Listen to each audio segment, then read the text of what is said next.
Dieu notre Père Céleste, toi qui es tellement grand, toi qui as été notre guide jusqu'à ce jour, toi qui ne nous as pas laissés orphelins, mais qui as soutenu tes paroles, qui as accompli tes paroles au milieu de ton peuple, toi qui as toujours permis que chaque jour que les portes de l'église s'ouvrent, il y a des adorateurs qui viennent pour t'adorer.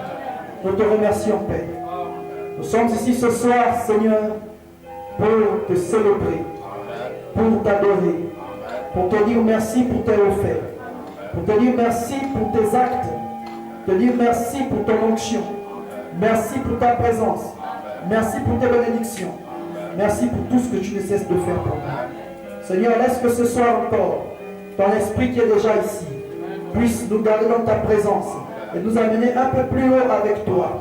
Enseigne-nous tes voies, Seigneur, pour que nous puissions les suivre au nom de Jésus-Christ. Bénis cette parole qui sera prêchée. Bénis ces moments au nom de Jésus-Christ. Amen. Gardez la mélodie. Enfants sonores. Que Dieu vous bénisse. Amen. Veuillez vous asseoir. Amen. Je vous salue dans le nom de Jésus-Christ. Et je le remercie de nous avoir encore permis d'être ici ce soir.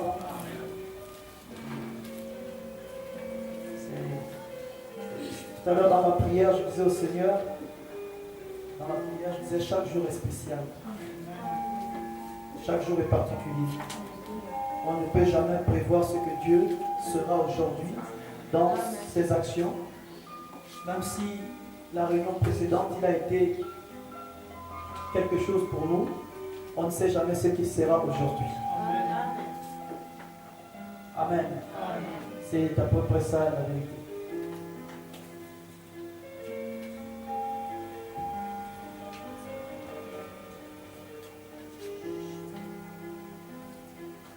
Est-ce que vous vous sentez bien? Amen.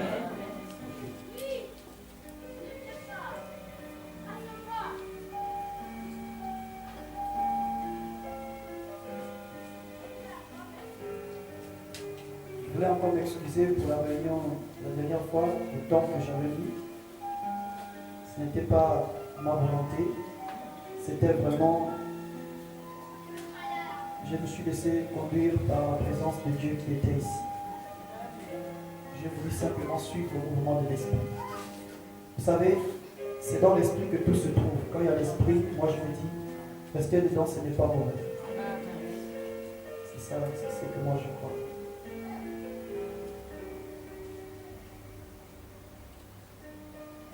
Amen. Amen.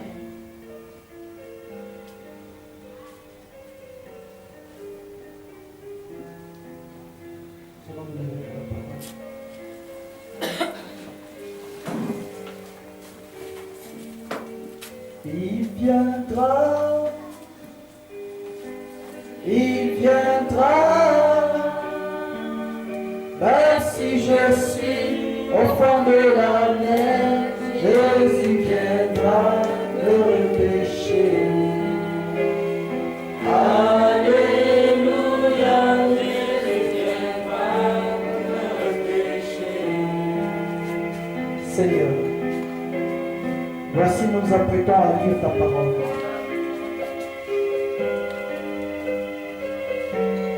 Dès cet instant, Seigneur, vide-nous, Seigneur, de tout ce qui peut t'empêcher de te déployer librement au travers de nous. Libère, Seigneur, ton ange et son armée dans cette salle. Au nom de Jésus-Christ.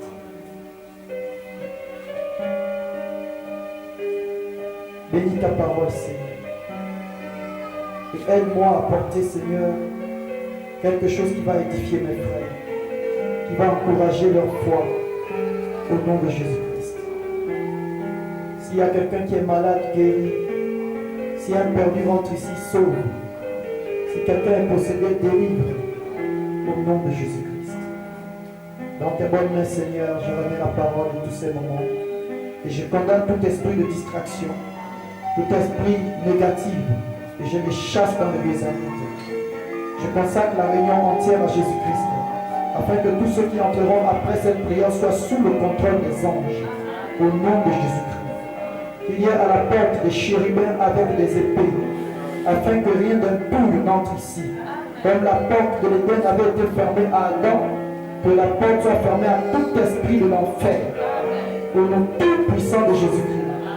Lorsque dans ce jour et des jours à venir, lorsque quelqu'un rentrera ici, avec Seigneur mon Dieu des impuretés, pour souiller cette église, que juste à la porte, les épées flamboyantes puissent barrer le chemin, que ces esprits puissent être mis à nu, afin que Seigneur, sainteté, soit le nom de l'Éternel à jamais dans ces lieux. Au nom de Jésus.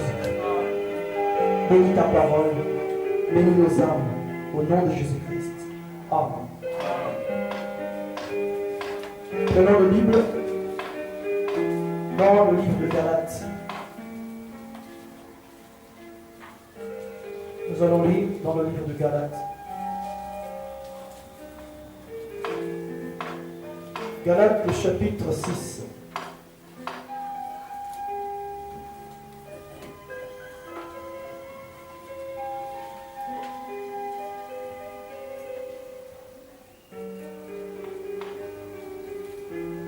Galates, le chapitre 6. Et nous allons lire le verset 7, deuxième partie. Après, nous lirons dans Matthieu 7. Galates, chapitre 6, verset 7, deuxième partie. Galates, chapitre 6, verset 7, deuxième partie. Amen. Ce qu'un homme aura semé, il le moissonnera aussi. Amen. Alors nous allons maintenant lire dans Matthieu chapitre 7.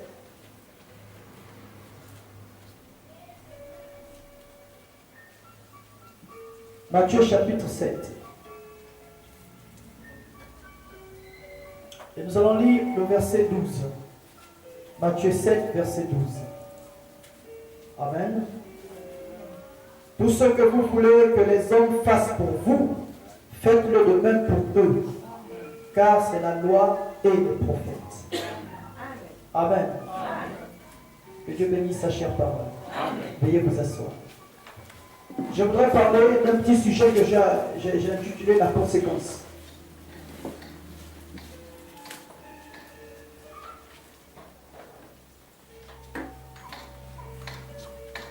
Alléluia.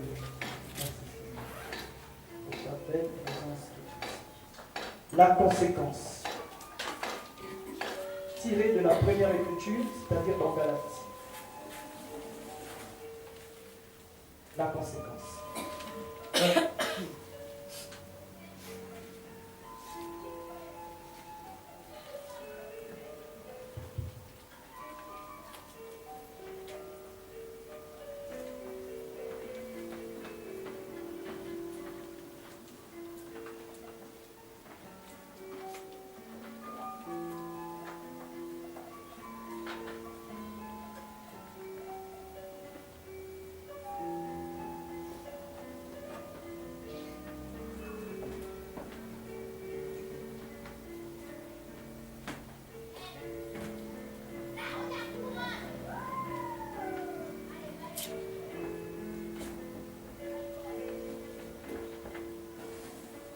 la conséquence.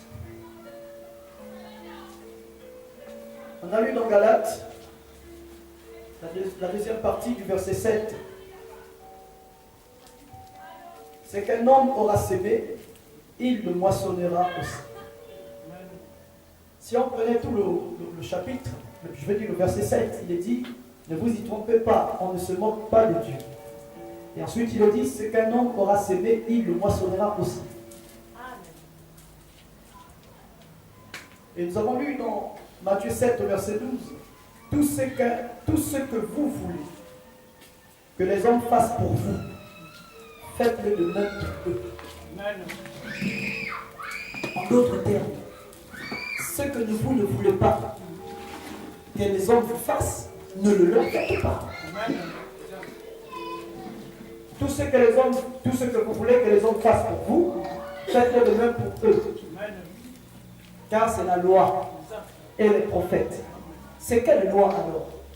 C'est une loi parmi tant de lois qu'il y a sur la terre. C'est en principe ce qu'on appellerait encore la loi de cause à effet. Alors si je parle de la conséquence, c'est pour vous dire que toute action a une conséquence. Toute action, frère. Écoutez, que vous soyez un érudit, un puissant serviteur de Dieu dans la main du Seigneur, ou le plus vil de tous les pécheurs, ou le plus vil de tous les fils de Caïn, qui que vous soyez, peu importe la relation que vous avez avec Dieu, toute action que nous posons a une conséquence. Je veux juste interpeller un peu nos attentions. Et c'est un sujet, alors que hier, on était à la maison avec quelques bien-aimés frères et sœurs. Et il y a eu des prophéties qui sont sorties chez une famille, une sœur qui était en communion avec d'autres sœurs, qui concernaient un peu mon entourage immédiat.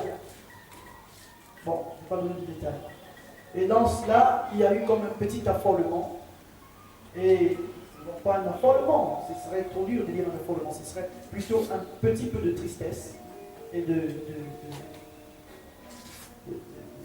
Alors, dans cela, les personnes qui ont vécu ces événements sont venues vers moi, m'ont fait état, je crois que j'étais avec des frères, et donc quand ils m'ont fait état de la situation, nous nous sommes mis à prier aussi fort que possible, avec autant de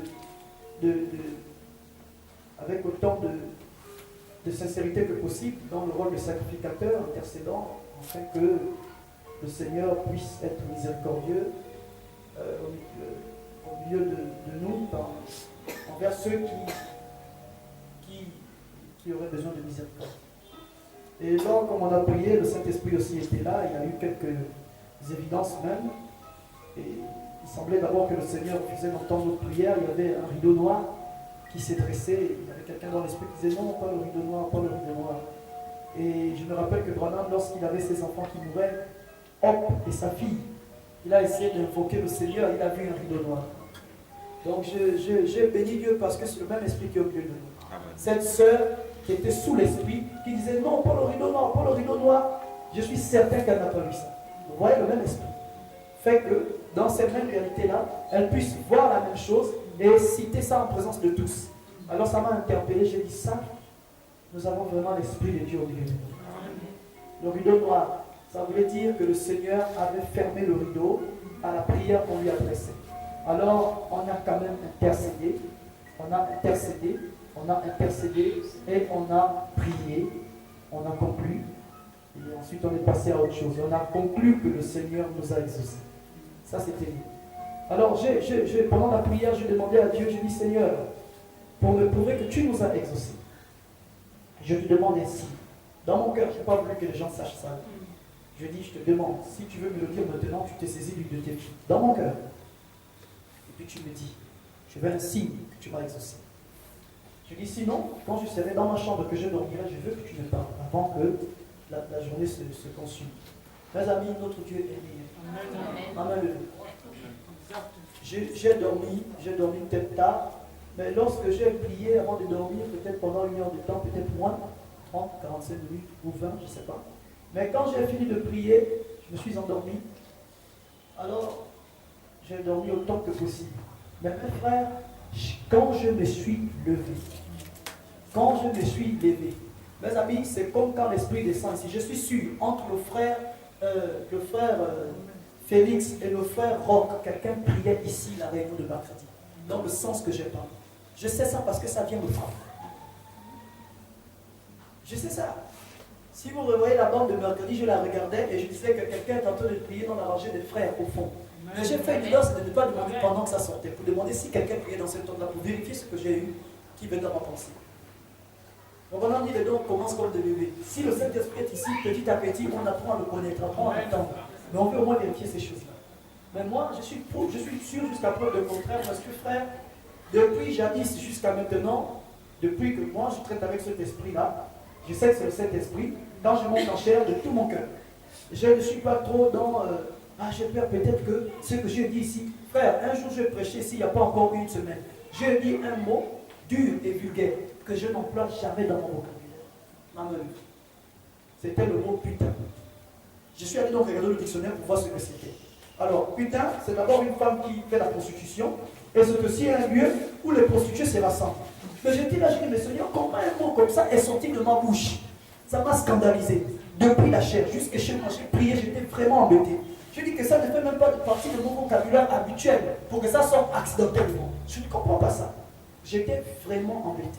Mais à la fin, frère, à la fin, c'est dur, frère, mais à la fin, une pensée m'a dit, mais si ce n'est pas dans ton vocabulaire, j'étais sous l'onction en train de prêcher. Penses-tu que Dieu ne peut pas employer ce mot? Je suis resté là, je dis, c'était moi à caractère injurieux. Mes frères, Dieu est capable d'employer ce mot quand il veut frapper sur quelque chose. Dieu est capable. Mais j'étais bouleversé.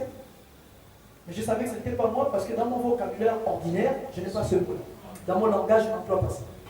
Ce n'est pas un mot de mon vocabulaire. Je n'ai pas ça dans mon esprit. Et je ne venais pas de lire ça, je n'avais pas entendu ça. Non. Voilà.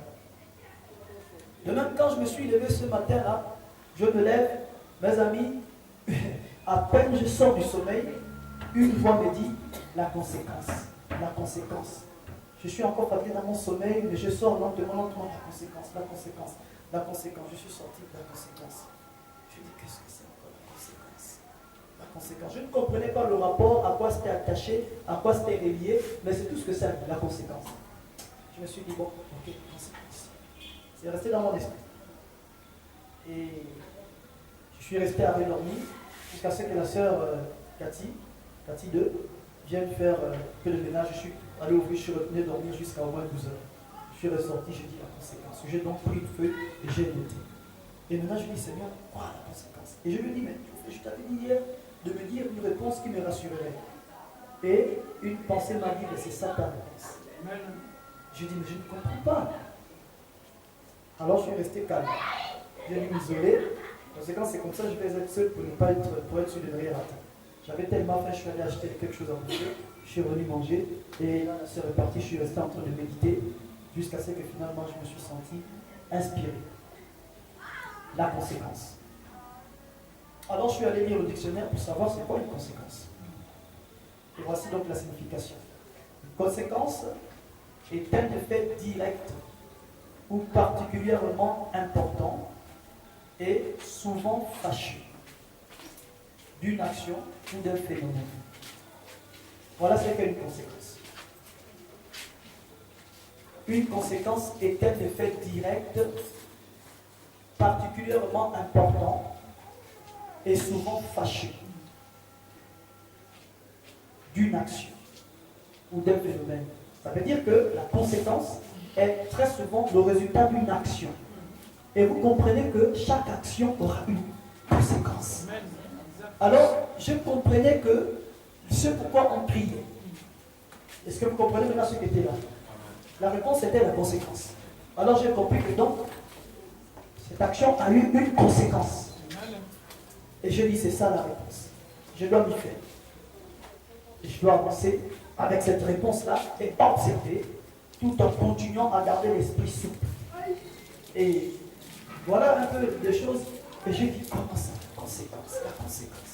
C'est ça une conséquence. Je reprends.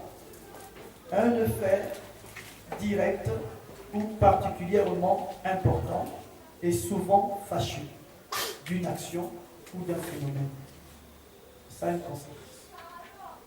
Deuxième définition, une conséquence, c'est ce qui se déduit d'un principe ou d'une cause. C'est ce qui se déduit d'un principe ou d'une cause. Ça veut dire, c'est le synonyme de résultante. Une résultante est une conséquence. Alors j'ai compris une chose. Il y a des choses que nous allons faire ici sur terre, qu'aucune de nos prières ne va empêcher de produire un résultat. Ça m'a interpellé. Ça veut dire qu'il y a des actions que nous posons, que nous poserons, que nous avons posées, qui auront des conséquences, qui auront des résultats. Et pour la prière que nous avons faite hier, j'avais dit à Dieu de me parler, je ne voulais dire pas ça à haute voix pour que le diable ne me fabrique pas quelque chose. Et je me suis levé avec une voix me disant la conséquence. Je suis allé chercher et là j'ai compris que c'est le résultat de l'action posée. J'ai dit comment ça? Alors j'étais un peu comme entre deux murs qui se resserrent. Vous voyez? J'étais entre deux murs qui se resserrent. Je dis comment ça? À la fin, quand on est entre deux murs qui se resserrent, on essaie de se tenir un peu calme. Et jusqu'à là, c'est un peu cette situation dans laquelle je me sens. Et voilà. Alors je me suis dit, certainement, pas seulement pour cette situation, mais il est important que je partage avec mon peuple cette petite chose que Dieu m'a fait comprendre. Parce que je réalise que chaque jour que nous vivons, nous posons des actes. Nous posons des actes. Des actes négatifs, des actes positifs. Et là, j'ai compris que, même en tant qu'enfant de Dieu racheté, enfant de Dieu adopté, enfant de Dieu prédestiné, il y a des actes qui produisent des conséquences. Ce sont des lois. Et j'ai dit à Dieu, si tu veux que j'apporte ça comme prédication, donne-moi une écriture. La seule écriture qui est venue immédiatement, c'est Galates. Galates 6, verset 7 en bas. C'est qu'un homme aura sémé, il le moissonnera aussi. Alors j'ai compris que c'est vrai, ce qu'on met en terre, on récoltera ce que ça produira. Alors j'ai dit la conséquence. Je voulais donc en parler brièvement avec vous. Donc c'est ça une conséquence. Et souvent on dit en conséquent, comme pour dire, après ce que tu as fait, voilà ce qui. Donc on dit en conséquent, qui veut dire conformément à ce qu'exige la situation. Ça veut dire qu'il y a des actes que nous posons ici, qui sont des situations qui exigent des choses auprès de Dieu. Et vous savez, notre Dieu est un Dieu plein de miséricorde. Mais la miséricorde de Dieu n'est pas désordonnée. La miséricorde de Dieu obéit à beaucoup de principes. C'est pourquoi n'allons pas penser que la miséricorde de Dieu est désordonnée. Et que cette miséricorde va avoir effet sur nous lorsque nous voulons l'employer de manière désordonnée. Non, pas du tout. Moi-même, la première chose que j'ai fait une rétrospective, aussi loin que je pouvais, de tous mes actes, pour déjà prévoir les conséquences. Et je suis fait la rétrospective de tous les actes que j'ai pu voir se poser autour de moi. Et je me suis dit, il y aura des conséquences. C'est des lois, c'est des réalités. Et rien que par la situation d'hier, que je vous demanderai à tous ceux qui ont connaissance de les garder pour eux-mêmes. Voilà. La situation d'hier m'a amené à prêter un peu plus d'attention à cette réalité. On dira agir en conséquence. Et en ce qui concerne, quand on dit en conséquence, il y a aussi encore une autre manière de voir la chose. On dira donc à cause de cela. Donc à cause de ce qui a été fait. À cause de cela. C'est-à-dire synonyme de par suite. Par suite de cela. Donc l'action posée, une suite. Donc, par suite de l'action posée, à cause de l'action posée. En conséquent, voilà. C'est un peu ça la conséquence. Et on a pris un exemple ici que j'ai pris dans le dictionnaire. Il est dit, comme pour affirmer ce que nous avons exprimé ici, il est dit se sentir indésirable et en conséquence quitter les lieux. Voilà. Donc, il se sent indésirable et la conséquence de ce qu'il se sent indésirable, il quitte les lieux. C'est un exemple qui est pris dans le cadre de l'expression en conséquence. Voilà. Alors, je veux parler de la conséquence. Ce qu'un homme aura semé, ça ne dépendra plus de l'autre. Ça ne dépendra plus du territoire, du terrain, de tout ça. Ce qu'un homme aura semé, ça veut dire nos propres actions. Nous-mêmes, en tant qu'individus, nos actions posées de manière délibérée, les actes réguliers que nous posons, c'est ce que nous sémons. Et il est dit que ce qu'un homme aura semé, il le moissonnera aussi. C'est pourquoi le problème n'est pas je sème contre qui, je pose un acte bon contre qui, ou je pose un acte mauvais contre qui. Ce n'est plus ça le problème. À partir d'ici, quand nous comprenons qu'il y a des conséquences, ça nous amènerait, si nous avons l'esprit disposé, à comprendre que nous devons faire attention aux actes que nous posons. Non pas non, je vais poser cet acte. Écoutez frère, ce monsieur a tamponné ma fille. Comme il a fait ça, j'amène la machine, je le coupe le pied. Non, ce n'est plus ce qu'il a fait. Ce n'est pas ça le problème. Il a peut-être tamponné ta fille expressement ou sans le faire exprès. Mais c'est ce que tu vas poser. Parce que ce que tu vas poser est un acte. Et cet acte aura une conséquence. Amen. Amen. Ça veut dire que ça devrait, ce qu'on est en train de dire maintenant, devrait nous appeler, nous interpeller, nous amener à comprendre qu'en dépit du fait que nous sommes des enfants de Dieu, il y a des lois. Regardez un peu ça. Sans cette interpellation de Dieu en matinée, je n'aurais pas prêté de manière suffisante attention à ce détail-là. Vous voyez? Non pas, non, notre Dieu, c'est notre Dieu, il exauce toujours. Oh non, dès que je parle, dès que je... Non, non, non, non. Il a répondu comme pour ne pas vexer, comme pour ne pas montrer qu'il ne veut pas faire, comme pour ne pas montrer qu'il ne le fera pas. Il a dit la conséquence. Il fallait juste aller chercher pour comprendre ce qu'est une conséquence. C'est la résultante d'une somme d'actions ou d'une seule action. Ça s'appelle la conséquence. Nous devons, chaque chrétien devrait, chaque individu même sans être chrétien, parce que c'est une loi qui ne s'adresse pas seulement aux chrétiens, c'est une loi. Chaque individu devrait donc, après comprendre ces choses-là, qu'il doit être suffisamment avisé quand il pose une action. Parce que chaque action qu'il posera aura une conséquence. Alors, si c'est une action négative, la conséquence sera négative. Si c'est une action positive, la conséquence sera positive. Parce que c'est ce que tu sèmes.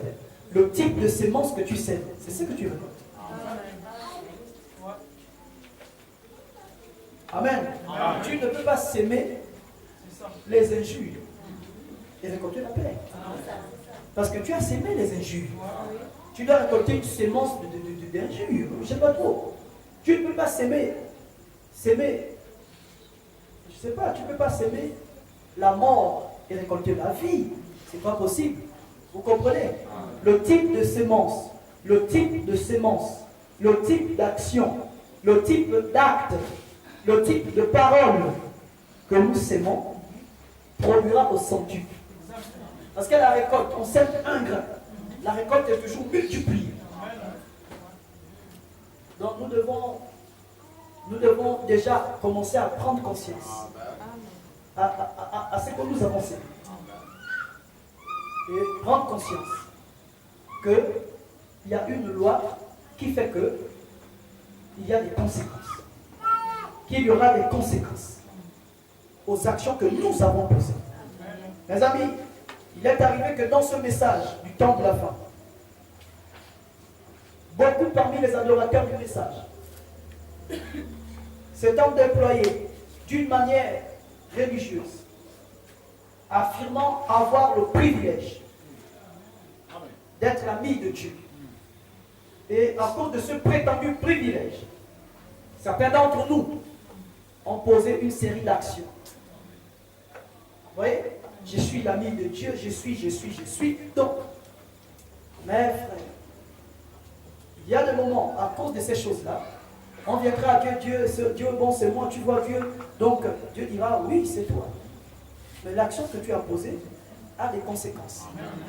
C'est une loi, c'est comme une rivière qui suit son cours. Que me demandes-tu de faire? D'interrompre le cours de la rivière pour toi? Non. Alors, voilà ce que j'aimerais vous dire dans ce petit sermon. C'est que toutes nos actions ont des conséquences.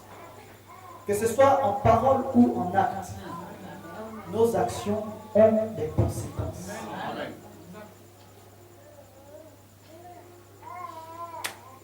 Je pense que c'est peut-être à cause de ça que l'Écriture dit que soyez prompts à écouter et lents à réagir. Amen. Lents à réagir. Amen. Amen. Lorsque Josué avait vaincu Jéricho, je pense que c'est Jéricho, entre Jéricho et Haï, il avait maudit la terre. Quand il avait maudit cette ville, il avait dit que celui qui va mettre les fondements de cette ville perdra son premier fils. Et celui qui va achever la construction de cette ville perdra son dernier fils. Vous voyez, il avait scellé. Mais pourtant Jéricho faisait partie de leur héritage. Ça faisait partie du pays qu'ils devaient prendre. Amen. Tu vois, c'était comme un peu précoce de faire une telle déclaration. Puisqu'après tout, ce sera l'un de leurs qui devait gagner ce terrain. Mais il avait déjà sémé. Et comme il avait déjà sémé, ça devait avoir des conséquences. Alors ceux parmi le peuple de Dieu, celui qui avait pris cette ville, quand il a commencé à poser les fondements, vous irez lire, vous verrez, il a perdu son premier fils. Quand il a achevé la construction de cette maison, il a perdu son dernier fils. Vous voyez? C'est pourquoi l'Écriture dit, soyez prompts à écouter, lents à réagir, lent à donner son opinion, lent à avoir une réaction. Amen. Quelque part, il est encore dit que ce soit des paroles de grâce qui sortent de votre bouche. Parfois, quand nous disons des paroles de grâce vis-à-vis de quelqu'un, nous pensons que c'est comme trop de privilèges pour cette personne qui peut-être nous a fait du mal. Mais non. Il y a une autre réalité. C'est que nos paroles de grâce que nous libérons sont quelque chose que nous sémons pour nous-mêmes. Vous voyez que souvent on se dit que notre réaction, notre action vis-à-vis de quelqu'un, hein, quelqu'un qu'on n'aime pas, ou quelqu'un qu'on veut punir, ou quelqu'un de qui on veut se venger, ou quelqu'un, peu importe, quelqu'un avec qui on a des problèmes. Souvent on pose des actions comme pour se venger de cette personne.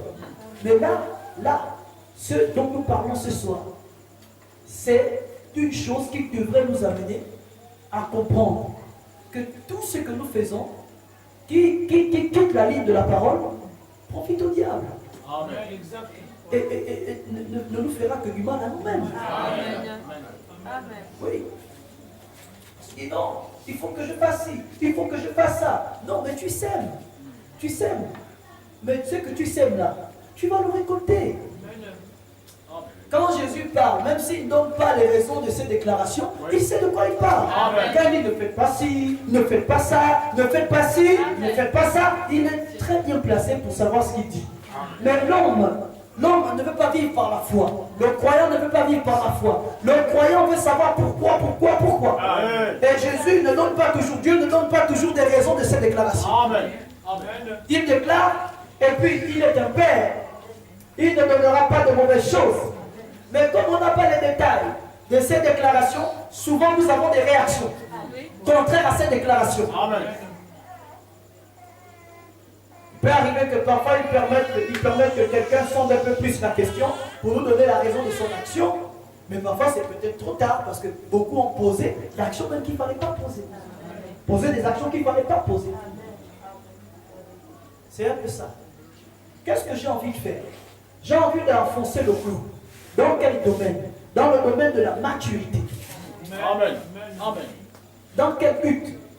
Dans le but de déjouer la principale manière de Satan de nous faire du mal, les uns aux autres. Généralement, on voit l'autrui, on voit la personne qui s'oppose à nous comme notre adversaire. Et nous avons des réactions vis-à-vis de cette personne comme on aurait une réaction vis-à-vis d'un adversaire. Alors, nous posons des actes. Alors que dans un autre domaine, nous s'aimons.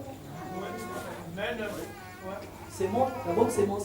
Quand Jésus dit faites du bien à ceux qui vous font du mal, on se dit mais pourquoi il fait du mal? Pourquoi je veux lui faire du bien? Parce que quand tu leur as fait du mal, mais tu as sémé quoi?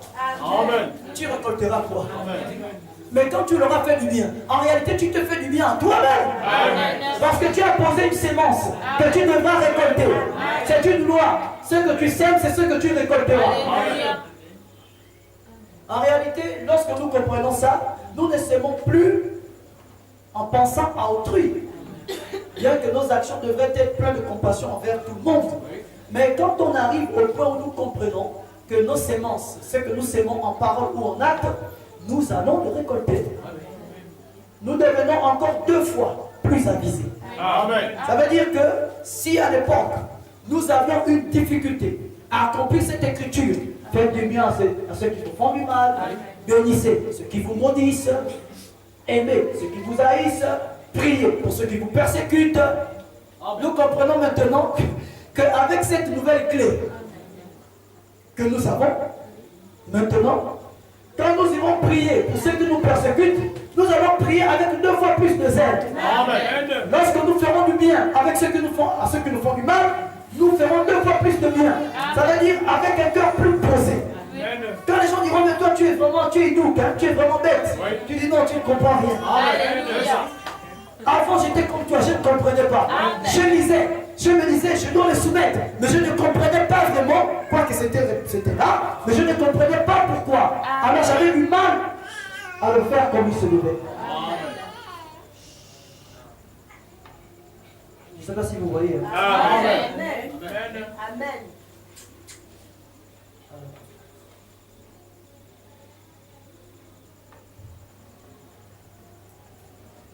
Donc, chaque action a des conséquences, que ce soit en parole ou en acte.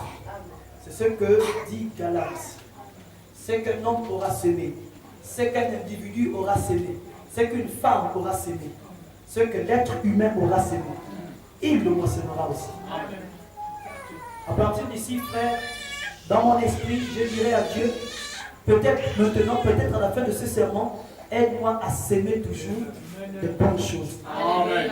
Parce qu'après ça me reviendra. Amen. Quelqu'un disait dans le livre d'Ésaïe, jette ton pain sur les eaux. Amen. Sur 6 et même sur 7. Avec le temps, il te reviendra. Amen. Parce que les vagues ramèneront ce pain vers toi. Amen. Prenons un exemple dans 2 Samuel. Lisons une histoire qui va un peu mieux nous amener à mieux enfoncer le clou et mieux comprendre de quoi on est en train de parler. 2 Samuel. 2 Samuel chapitre 11.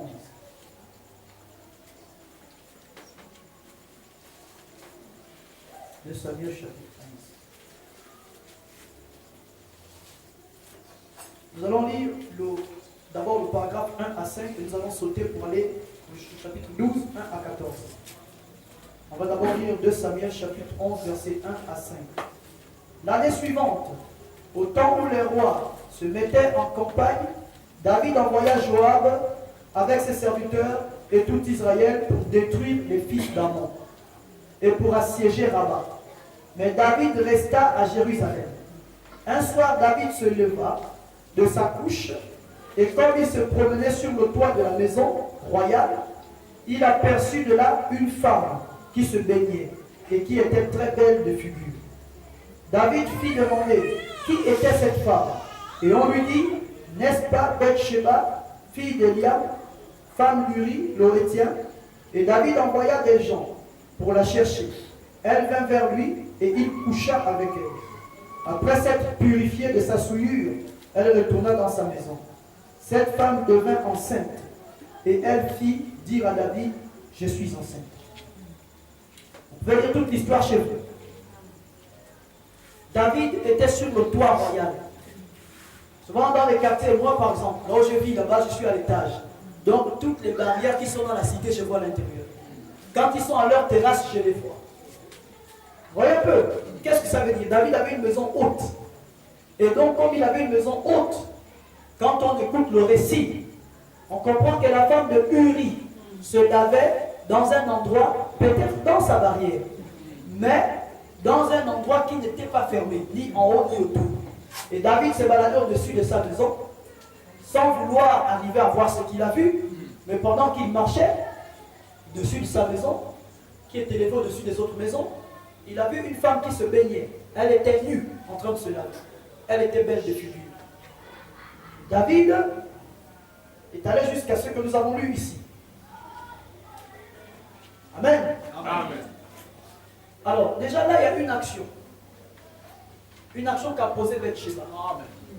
Bathsheba était peut-être dans sa barrière, mais elle se lavait nue dans sa barrière, dans un endroit qui n'était pas fermé. Amen. Et il me semble que beaucoup ici font les mêmes choses dans ce pays. On est dans la barrière ou on est dans le quartier, un endroit qui n'est même pas à l'abri des regards, à l'abri du voisinage, et on se permet quelques habitudes. Or, ces habitudes, ces actions que nous posons ont des conséquences. Amen. Vous savez, David, a priori, au premier plan, n'avait pas cette intention. Mais c'est l'action de Bathsheba qui a produit ce que David a fait. Amen. Alors, qu'est-ce que nous devons déjà retenir là-dedans? Nous devons retenir ceci. Quand on est une femme, ou même quand on est un homme, on devrait savoir que même nos actions, nos gestes, nos actes, nos manières d'être et de faire, que ce soit en public ou lorsqu'on est chez nous, pourraient entraîner, pourraient produire une conséquence. Écoutez, il y a beaucoup de situations qui se produisent à cause des actions qui sont posées au préalable. Oui, je vous dis la vérité. Chaque action que nous posons a une conséquence. David, il partait pour lui, il était soir, il ne voulait pas profiter du clair de lune, et là il tombe sur une situation. Vous comprenez ça? Ça veut dire que nous devons toujours avoir à l'esprit que nous ne sommes jamais à l'abri des incidents. C'est pourquoi quand nous nous apprêtons à poser quelques actes que ce soit, nous devons être sûrs. Nous devons envisager toutes les possibilités, des conséquences que pourraient produire nos actes. Non, je suis une femme, je suis chez moi, bon, je mets ma compagne, je m'amène juste derrière là, j'enlève mon pain, je me lave. Non, frère. Il est arrivé que dans le quartier, tu marches, tu vois une femme qui est juste derrière, elle se lave, elle est nue. Parce qu'elle a oublié que c'est un quartier où tout le monde passe. Et ce n'est pas un endroit caché. Mais ça a une conséquence. Si ça a une conséquence sur un roi couronné, ça a une conséquence sur un homme moins. C'est que ça peut avoir une conséquence sur un autre individu.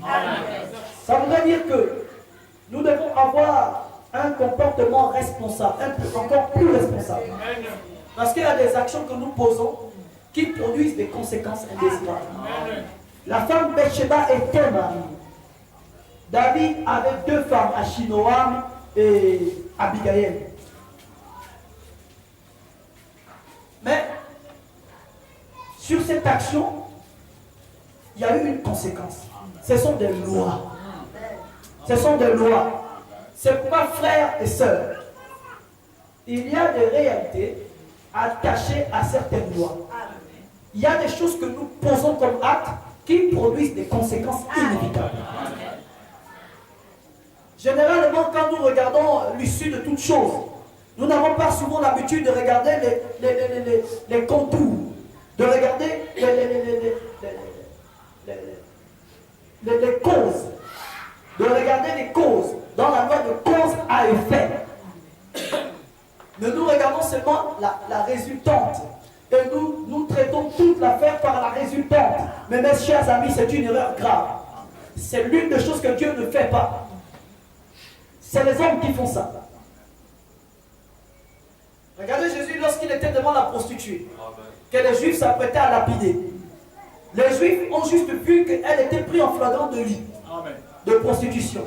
Ils l'ont amenée, ils l'ont dit, on l'a pris en flagrant délit d'adultère. Donc Moïse dit de lapider. Eux, ils étaient des individus du temps, limités par le temps. Mais Jésus est un homme qui a établi la loi, qui a créé le monde, qui a l'omniscience. L'omniscience. Jésus a regardé la dame pendant qu'ils avaient des pierres. Qu'est-ce qu'il a fait? Il y avait la résultante. Mais Jésus sait qu'il y a la loi de cause à effet. Jésus n'a pas regardé la résultante, donc les faits. Mais il a navigué dans la vie de cette femme en tant que prophète.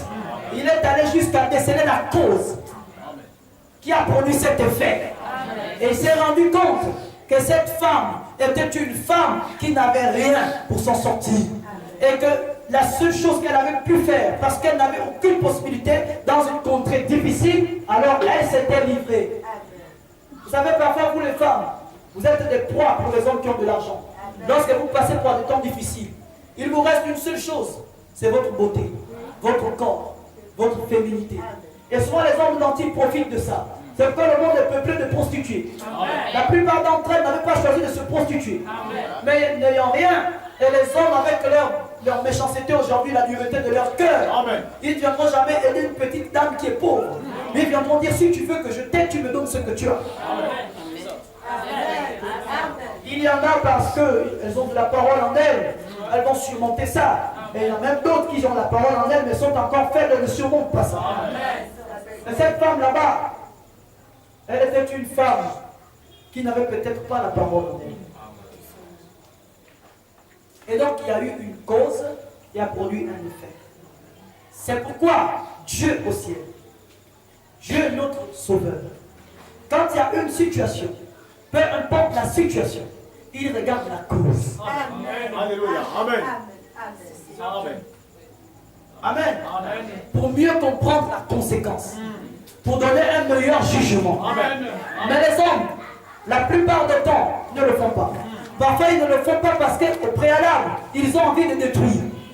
Et dès qu'ils pensent qu'ils peuvent détruire quelqu'un, ils vont le détruire.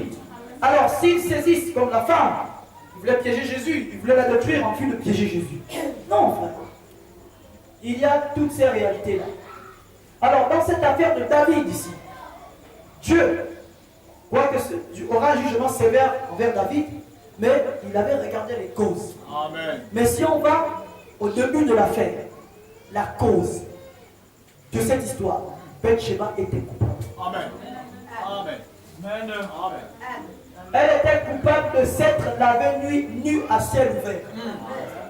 Parce que même si quelqu'un venait forcer la barrière, il devait trouver le même spectacle.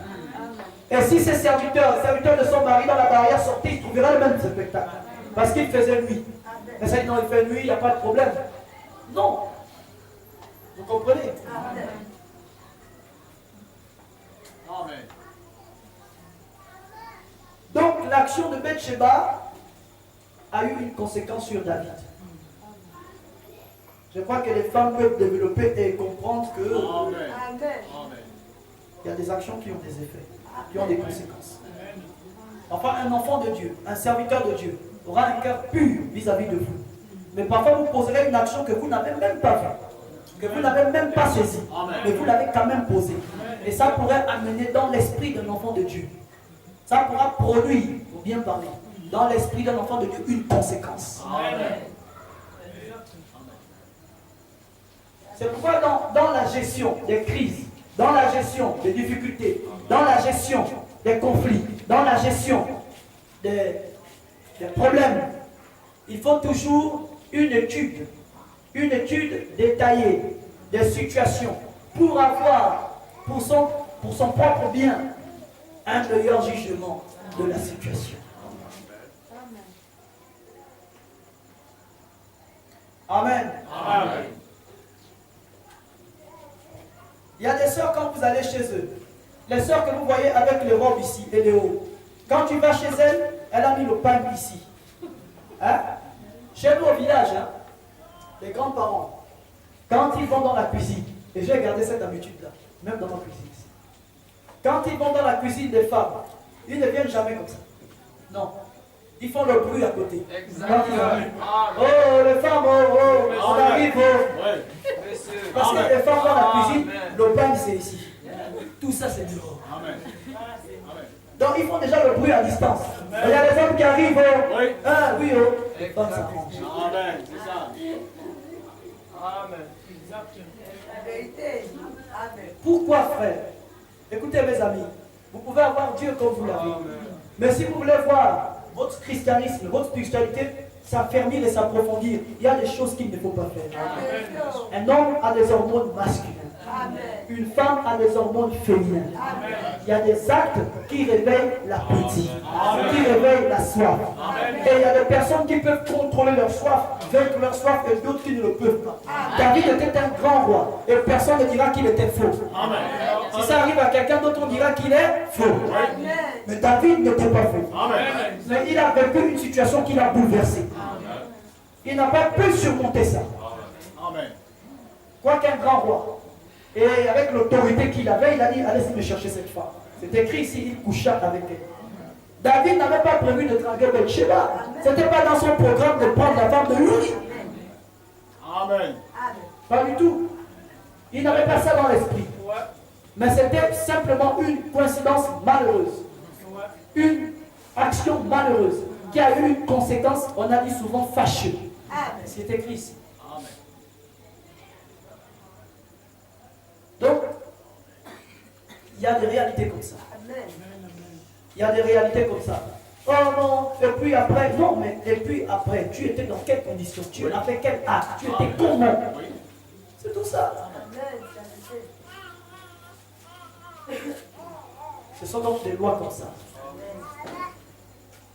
Il y a déjà ça. Quittons cette parenthèse, continuons l'histoire de David, chapitre 12. Pour voir maintenant du côté de David, l'action qu'il a posée. Regardez comment Dieu traitera cette action. L'Éternel envoya Nathan vers David, chapitre 12. Et Nathan vint à lui et lui dit, il y avait dans une ville deux hommes, l'un riche et l'autre pauvre. Le riche avait des brebis et des bœufs en très grand nombre. Le pauvre n'avait rien du tout, qu'une petite brebis qu'il avait achetée. Il la nourrissait et elle grandissait chez lui avec ses enfants. Elle mangeait de son pain, buvait dans sa coupe, dormait sur son sein. Et il regardait comme sa fille. Il la regardait comme sa fille. Un voyageur arriva chez l'homme riche. Et le riche n'a pas voulu toucher à cette brebis ou à ses bœufs pour préparer un repas au voyageur qui était venu chez lui. Il a pris la brebis du pauvre et l'a apprêtée pour l'homme qui était venu chez lui. La colère de David s'enferma violemment contre cet homme. Et il dit, Nathan, l'Éternel est vivant. L'homme qui a fait cela mérite la mort. Il mérite la mort. Et il rendra 4 brebis pour avoir commis cette action et pour avoir été sans pitié. Et Nathan dit à David, tu es cet homme-là. Tu es cet homme-là. Ainsi parle l'Éternel, le Dieu d'Israël. Je t'ai oint pour roi sur Israël. Et je t'ai délivré de la main de Saül. Je t'ai mis en possession de la maison de tes maîtres, de ton maître. J'ai placé dans ton sein les femmes de ton maître. Et je t'ai donné la maison d'Israël et de Juda. Et si cela eût été peu, j'y aurais encore ajouté. Pourquoi donc as-tu méprisé la parole de l'Éternel en faisant ce qui est mal à ses yeux? Tu as frappé de l'épée Uri, le Héthien. Tu as pris sa femme pour en faire ta femme. Et lui, tu l'as tué par l'épée des fils d'Amon. Maintenant, voici la conséquence de l'action de David. Et même dans la réaction de Dieu, vous voyez que Dieu touche ce que David a fait ensuite. Parce que jusque-là, Bathsheba était fautif. quoique les deux avaient commis un adultère. Mais Dieu, par la loi de cause à effet, Bathsheba était fautif. C'est pourquoi même quand vous êtes marié, quand vous tenez, écoutez frère, on nous voit avec des bagues, c'est clair. Dans l'esprit, c'est clair. Mais il y a des actions qui réveillent des appétits. Amen. Ça, que vous le vouliez ou pas, votre Saint-Esprit, c'est dans l'âme. Arrêtez de faire certaines actions qui peuvent amener certaines personnes à avoir des mauvaises idées sur vous. Amen. Je vous dis. Parce que nous ne connaissons pas la robologie. Hein, la science qui fabrique les robots. Nous ne connaissons pas ça. Amen. Moi, je ne connais pas une église qui fabrique les robots. Franchement, je ne connais pas ça.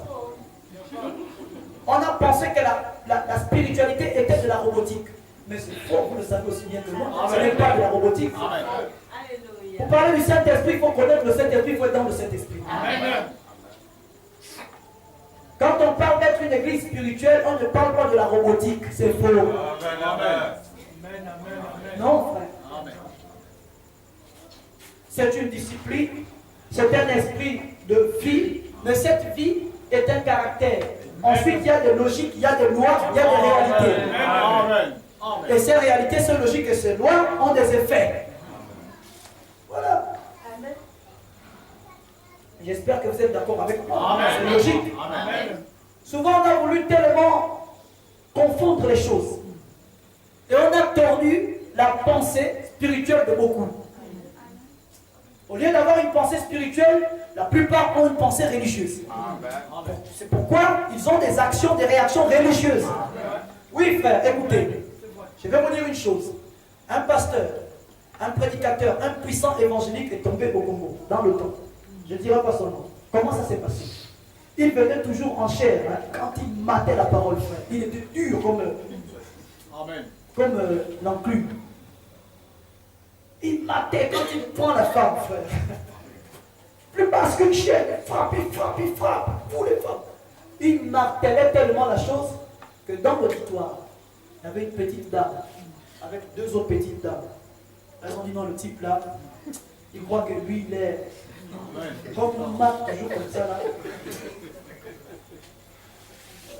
il va voir. Ce que je vous dis est la victoire de la reçue. Alors, une d'entre elles, elle était très belle. Elle avait le teint doré.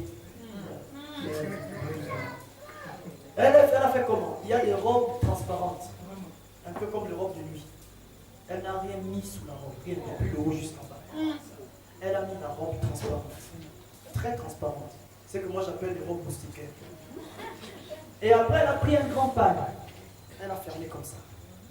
Elle vient en l'église. Les huissiers l'ont laissé. Vous connaissez l'histoire? Les huissiers l'ont laissé rentrer. Elle est venue s'asseoir là, au premier banc. Ce prédicateur martèle la parole, il martèle. Mais vous allez dire quoi de ça? Comment ça est fait? Oui, frère. Ce qui s'est produit était la conséquence d'une action, d'un acte qui a été posé. C'est ça le problème. Et quand il y a eu des résultats, on a agressé le pauvre, on a agressé. Les gens ne font jamais l'étude de la situation. Oui, frère. Alors le type, il était là, il prêchait comme les diacres. C'est qu'on dit souvent, le diacre, un doit rester ici devant.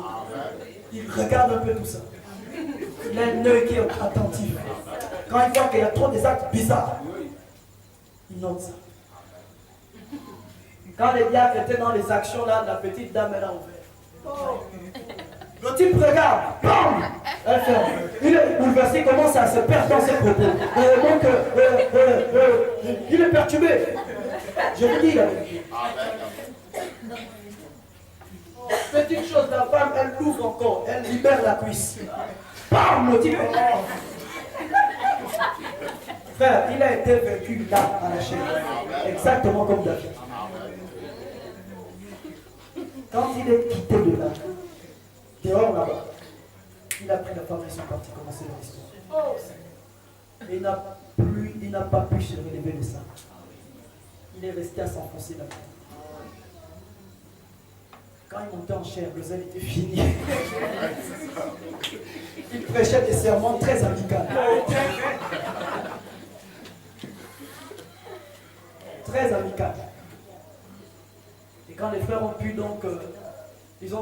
attaqué le gaillard. Il n'y a que lui qui connaît comment ça a été Dieu aussi. Et ils l'ont attaqué. Oh, tu prêchais la sanctification, tu étais un évangéliste puissant. Tu étais faux. Comment il était faux? Il y a des lois, frère. Il faut être vraiment sage. Vous vous pressez dans le message. Vous avez une habitude qui est très mauvaise. Vous vous pressez vite de traiter quelqu'un de faux. Comme si vous ne prenez pas attention, vous ne prêtez pas attention aux réalités de la foi. Il y a des lois. Écoutez, le Saint-Esprit que nous recevons est le même que David avait. Oh, David n'avait pas le Saint-Esprit. Branham dit qu'il l'avait.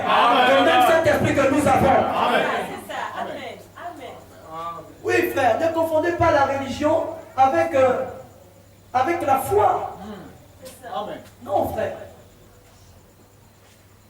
Ne confondez pas les choses. Il y a des attitudes à avoir et des attitudes à ne pas avoir. Il y a des actes à poser, il y a des actes à ne pas poser. Les actes à poser, ce sont des actes positifs qui auront des résultats positifs. Mais les actes négatifs, qui auront des résultats négatifs, ne les posez pas. Parce qu'effectivement, dans la loi de la conséquence, il y aura une conséquence. Il y aura une conséquence. Si tu sèmes en t'exposant toi, en exposant ton corps, qu'est-ce que tu récolteras? Tu récolteras si tu es marié à un adultère. Ou si tu es une femme célibataire, tu récolteras une impureté. Tu as sémé quoi? Tu as sémé l'exposition de ton corps. Hein? Mais c'est une sémence.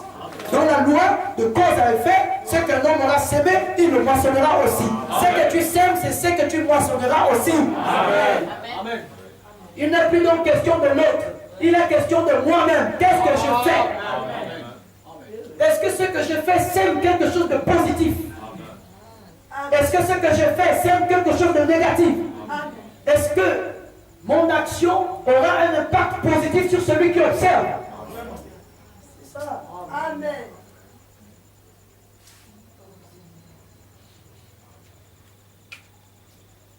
Voilà donc des choses qui sont...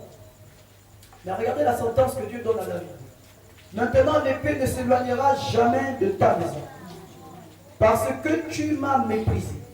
Et parce que tu as pris la femme de Uri, l'Otien, pour en faire ta femme. Ainsi parle l'Éternel. Voici, je vais faire sortir de ta maison le malheur contre toi. Et je vais prendre sous tes yeux tes femmes pour les donner à un autre qui couchera avec elles à la vue du soleil. Car tu as agi en secret. Et moi je ferai cela en présence de tout Israël et à la face du soleil. David dit en Nathan, j'ai péché contre l'Éternel. C'est la partie là.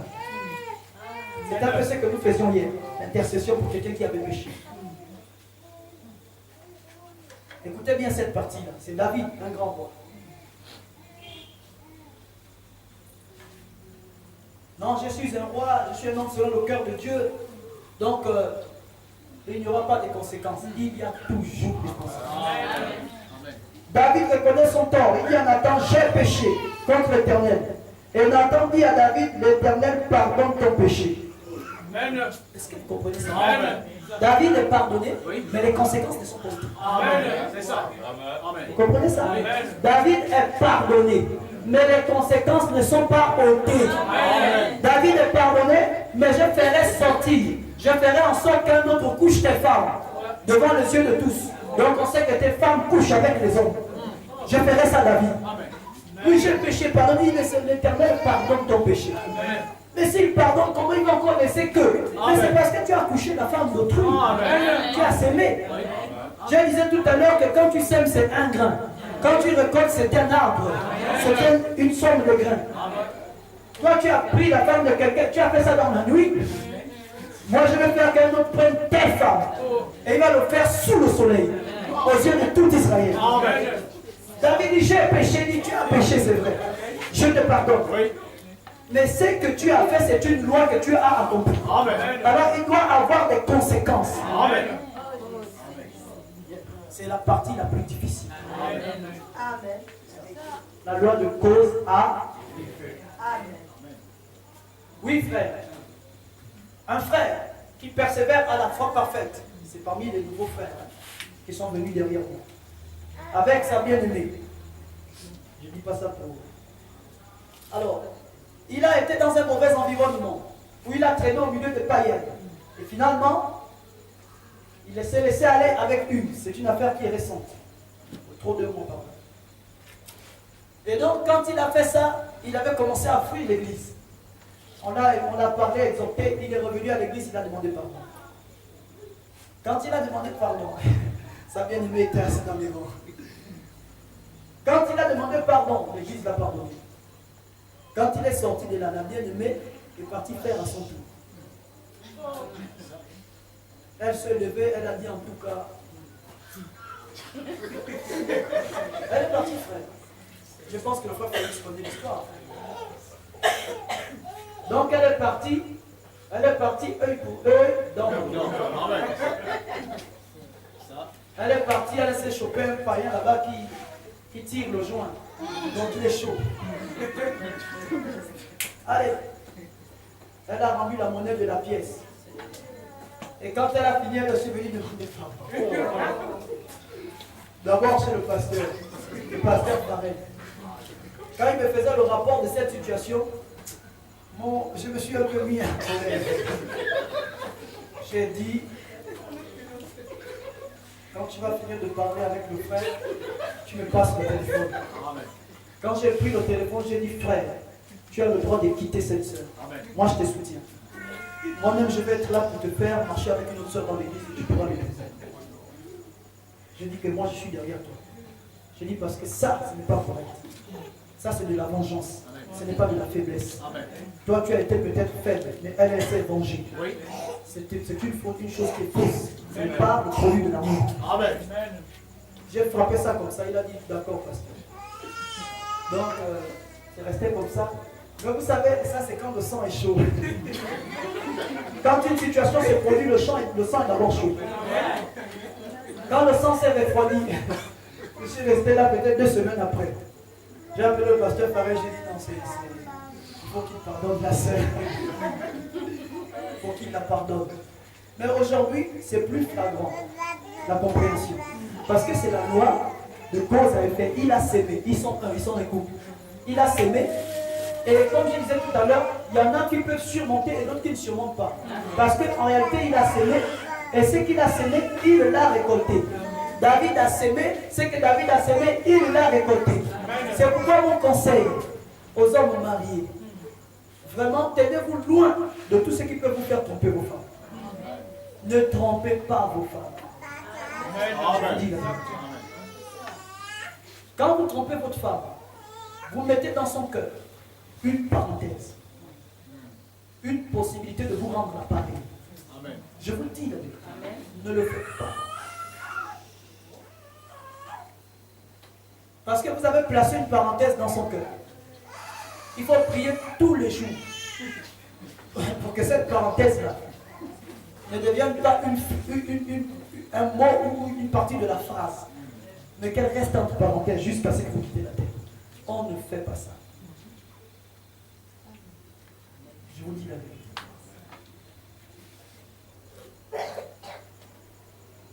C'était pour appuyer un peu ce qui se passe ici, dans ce que Dieu a expliqué dans le cadre de David. Nathan dit, l'Éternel pardonne ton péché, tu ne mourras point. Voici le pardon.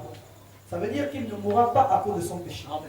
Nous aujourd'hui, lorsque nous commettons des bavures, des erreurs, des transgressions, nous demandons pardon. Le sang de Jésus est là. Le sang de Jésus fait l'expiation. Nos âmes sont peut-être mises à l'abri. Dans le cadre de l'adultère, par exemple, Frère Branham dit dans le COD que lorsque vous avez commis l'adultère, ça veut dire que vous êtes marié ou plutôt, c'est plutôt à l'extérieur. Ça veut dire que vous êtes allé avec un homme marié, vous êtes allé avec une femme mariée. Tant que vous n'êtes pas allé arranger ça, amen, vous êtes déchus de la grâce. Amen. Vous voyez? Mais lorsque vous arrangez, vous êtes restauré dans la grâce. Vous voyez que c'est ce qu'il dit ici. Tu ne mourras pas à cause de ce péché. Mais la loi, à cause de ce que tu as sémé, il y aura une conséquence. Dieu te pardonne, ton salut est garanti, mais l'acte que tu as posé, C'est ce que beaucoup d'entre nous oublient. Amen. Amen.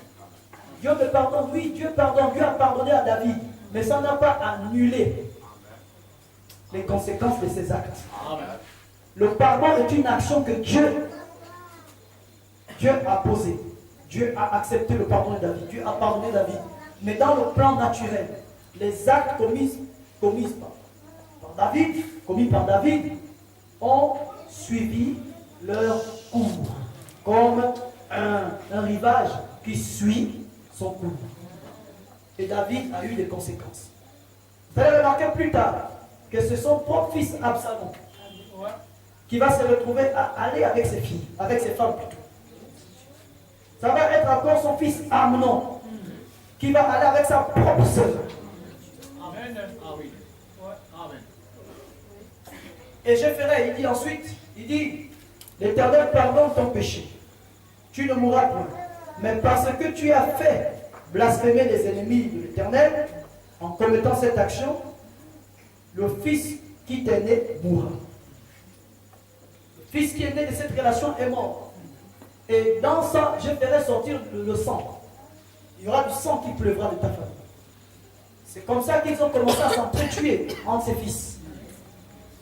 Tout ça parce que, il y avait la conséquence de l'adultère, il y avait la conséquence du crime contre Uri. Vous voyez?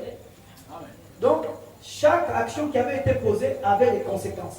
Et pourtant, Dieu l'avait pardonné. C'est la même chose pour nous. Dieu nous pardonne, frère. Mais chaque action que nous posons, il y aura une conséquence. De la même manière que nous avons eu la force de commettre l'action, ayons aussi la force de subir la conséquence. Amen. Écoutez, frère, vous pouvez commettre une action dans un autre tabernacle, dans la rue, ailleurs, et vous venez ici pour commencer une nouvelle vie. Dieu vous pardonne, mais les actions que vous avez posées, vous devez en assumer les conséquences. Il y aura des conséquences, il y aura des retombées, et vous devez les assumer. Est-ce que vous comprenez ça? Il y aura. Donc ce n'est pas le déplacement géométrique ou géographique qui changera les situations. Non, frère. Parfois il y a des gens qui disent non, j'ai appris que le pasteur là, il a l'onction, il a ceci, Dieu l'exauce. Frère, mais Dieu peut m'exaucer, mais tu as commis des actes, des actions. Tu dois payer. Maintenant, quand tu es en train de les payer, non, peut-être qu'il faut que j'achète d'autres que Dieu va. Non, frère, tu as posé des actes. Sœur, tu as posé des actes. Et tu dois les récolter. Récolte, c'est la loi. Vous dites pas Amen.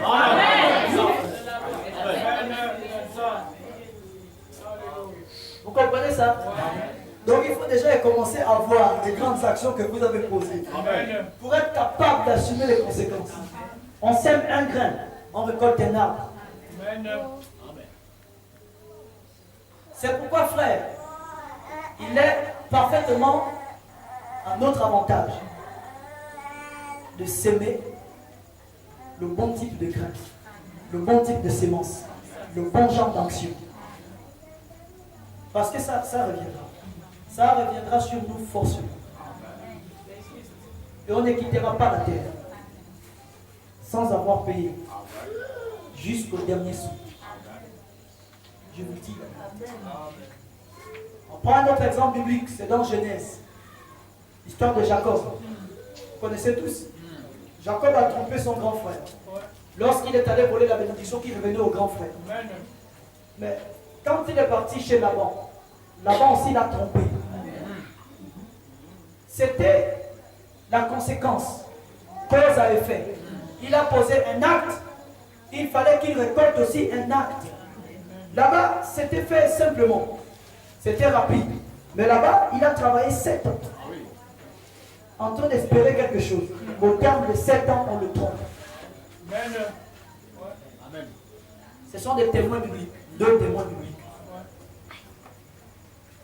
C'est pourquoi les hommes qui vont avec les femmes des autres, ce sont des gens qui ne réfléchissent pas. Amen. Amen. Je vous dis la vérité. David n'a pas réfléchi. Bon, c'est vrai qu'il était dans un état, mais frère, quand tu réfléchis, tu te bats contre l'intention parce que tu connais les conséquences. Amen.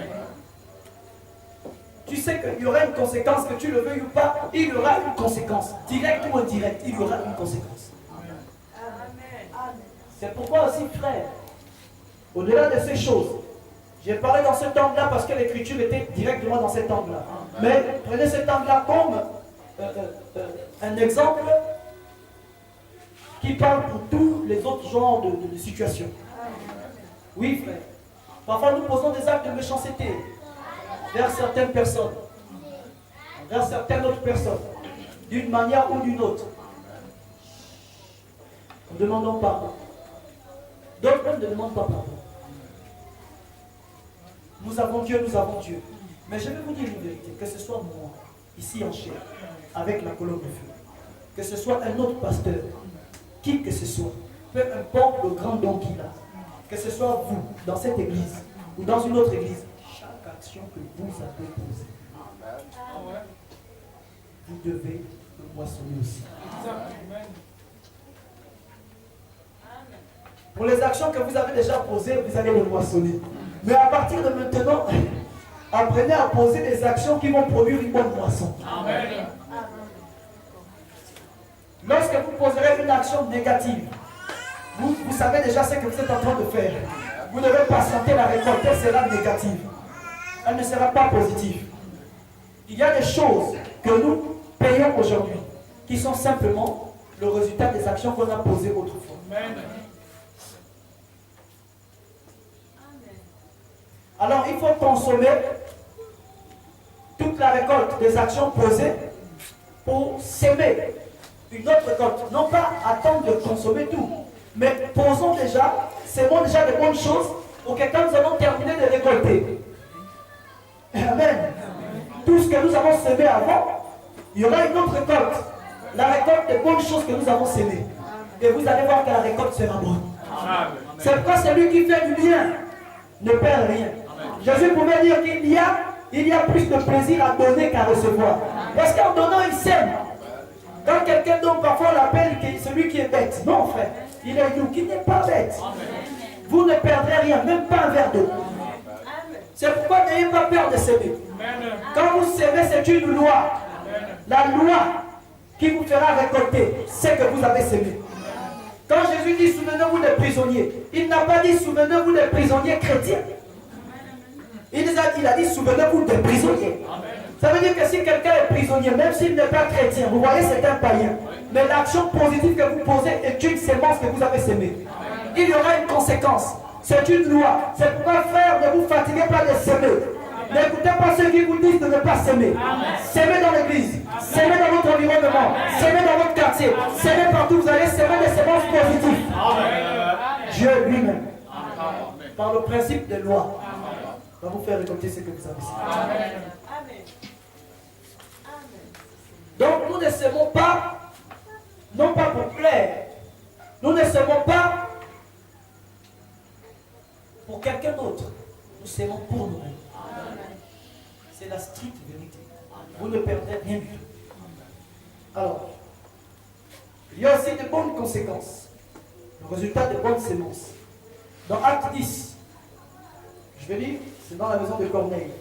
Vous allez remarquer que Corneille a récolté quelque chose de bien parce qu'il s'aimait de bonnes choses.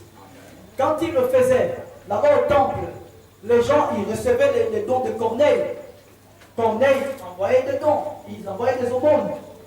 Les gens du temple prenaient prenaient cela. Ils ne se souciaient pas de savoir comment on va récompenser Corneille. Non. Écoutez frère, quand vous faites quelque chose de bien en quelqu'un, le simple merci qu'il vous donne. Quand vous faites quelque chose de bien en quelqu'un, même s'il ne prie pas devant vous, le fait seulement qu'il réalise que vous lui avez fait du bien, c'est quelque chose en votre faveur. Amen. C'est une chose qui monte vers Dieu en votre faveur. Amen. La maison de Corneille, dans Actes, vous allez remarquer que Acte 10, le paragraphe 1 à 5. Il y avait à Césarée un homme nommé Corneille, centenier dans la cohorte dite italienne. Cet homme était pieux et craignait Dieu avec toute sa maison. Il faisait beaucoup de monde au peuple et priait Dieu continuellement. Vous voyez? Il faisait beaucoup de monde au peuple. Ça veut dire qu'il donnait beaucoup. Parfois il s'élève, il voit un pauvre qui passe, s'il a des millions, il donne 100 000. Il est parti. Ce n'était pas, non, est-ce que vous avez vu les 100 000 que j'ai donnés là-bas? Non. Ce n'était pas ça. Il y avait quelqu'un qui voyait. C'est celui qui a établi les lois. Amen. Amen. Remarquez que les hommes n'avaient peut-être pas vu ce qu'ils faisaient, mais Dieu voyait cela. Amen. Il faisait beaucoup de monde au peuple et il priait sans cesse. Amen. Vers la 9e heure du jour, il vit clairement une vision. Un ange de Dieu qui entra chez lui. Vous voyez? Tout un ange. Il n'était pas super spirituel, connecté à je ne sais pas quoi. C'était un homme qui aimait la vie de prière. Au-delà de la vie de prière, c'était un homme qui faisait des aumônes. Un homme qui avait compris ce que Jésus disait, peut-être pas directement, quand il disait il y a plus de plaisir à donner qu'à recevoir. Amen. Et il donnait sans cesse. Il partageait son butin. Il partageait ses avoirs. Hein? Il partageait ses avoirs. Il contribuait. Et ça interpellait le ciel. Le ciel a envoyé tout un ange. Oui, frère. Il y a des moments où vous êtes dans des difficultés. Il y a quelque chose qui intervient pour vous secourir. Amen. C'est Dieu dans sa compassion. À cause de genre de sémences que vous semez. Ça attire l'attention de Dieu. Parce que Dieu est amour. Et lorsque vous manifestez une action qui relève de l'amour, ça interpelle Dieu. Parce qu'une action qui relève de l'amour est un attribut de Dieu. Quand vous posez un tel acte, ça attire le cœur de Dieu à se pencher vers vous.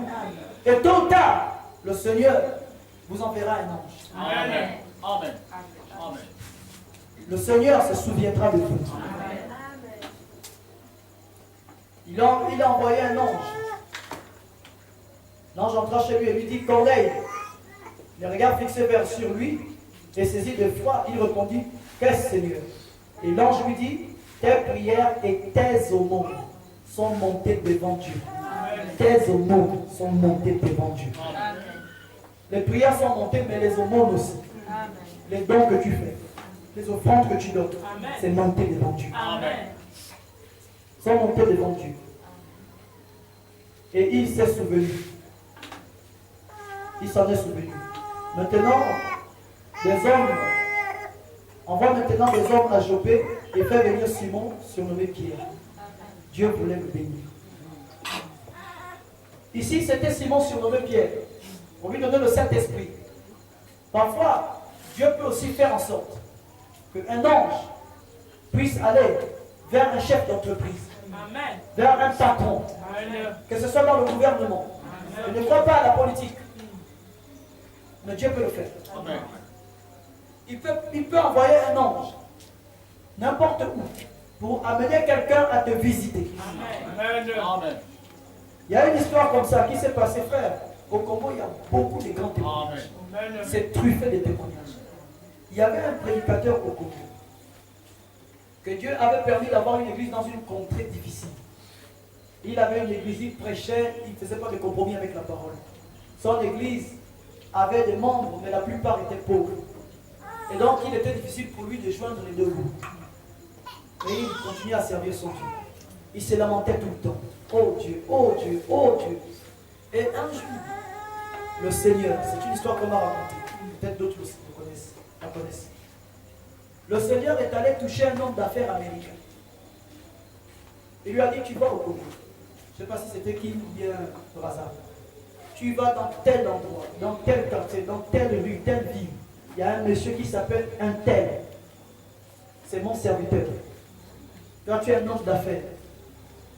C'était un homme qui mettait de l'argent de côté. Il dit, bon, Dieu me bénit, je mets ça de côté, peut-être qu'un jour, je ferai une offrande à Dieu. Dieu lui a dit, prends tout l'argent que tu as mis de côté pour moi. Va dans cette ville-là. Tu cherches ce monsieur et tu lui donnes tout cet argent. C'était Dieu. Parfois, nous sommes là en train de nous battre.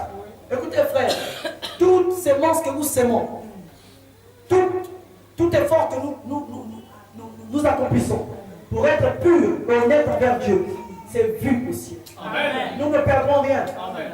On peut être là, l'église, les gens, c'est difficile. Il suffit d'être ferme à ton poste de devoir. Amen. Aujourd'hui, les églises font le compromis. Ils prêchent un évangile social. Ils prêchent beaucoup de choses pour pouvoir attirer chez eux le plus nanti. Mes frères, la Bible déclare que celui qui fait prospérer, c'est Dieu. Amen. C'est vrai qu'un homme peut prospérer par des voies charnelles. Mais si un homme se tient à la ligne, celui qui fait prospérer, c'est Dieu. Maintenant, celui qui s'attend à Dieu reçoit la vraie prospérité. Sans compromis. Celui qui donne, c'est Dieu. Ce type-là s'est tenu à la parole. Et Dieu l'a envoyé un homme d'affaires américain avec une mallette de plusieurs millions ou plusieurs milliards. Le monsieur était arrivé dans la ville, un Américain qui parle anglais, avec un interprète en jet privé. Il a pris fait tous les papiers qu'il fallait, il est descendu, il s'est renseigné avec le guide, il est arrivé dans la ville.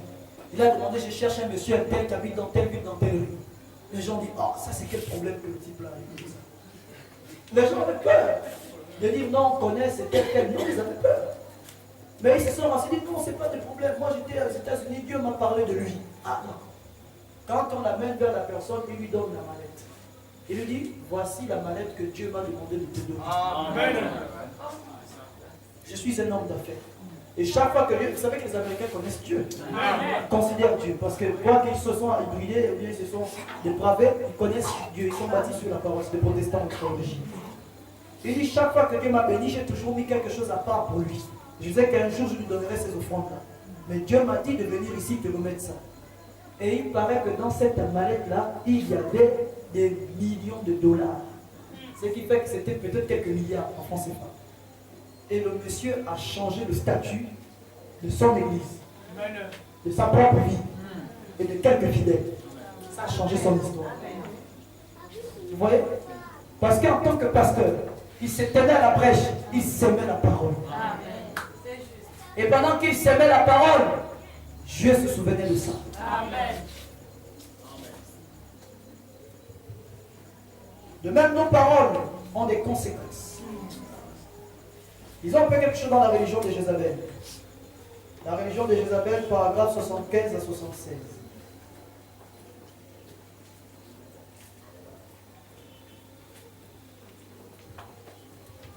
Je suis en train de terminer.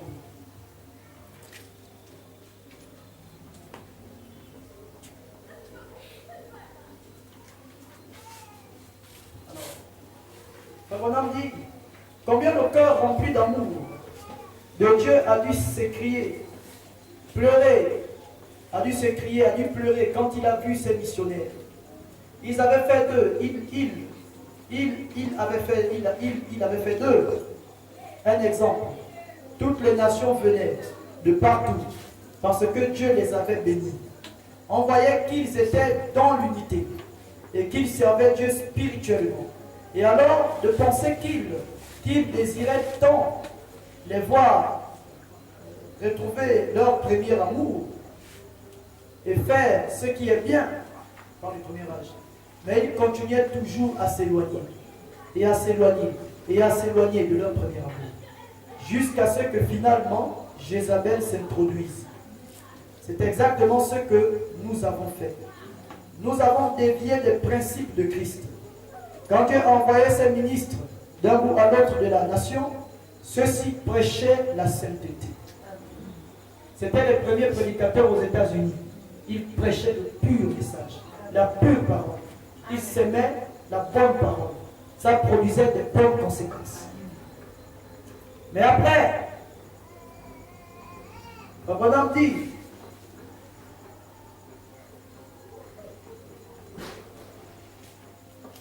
il prêchait les principes de Christ. Quand Dieu envoyait ses ministres d'un bout à l'autre de la nation, ceux-ci prêchaient la sainteté. Les pèlerins de la sainteté, les nazaréens, les pentecôtistes, revenez à Dieu, revenez à Dieu. Et les églises vraiment établies de longue date ont simplement ri et se sont moqués d'eux. Beaucoup de ces croyants modernistes, eh bien eux, ils condamnaient tout ce que ces hommes faisaient. Et ils déclaraient que c'était du diable. Vous voyez? Les gens qui prêchaient le pur évangile, les missionnaires.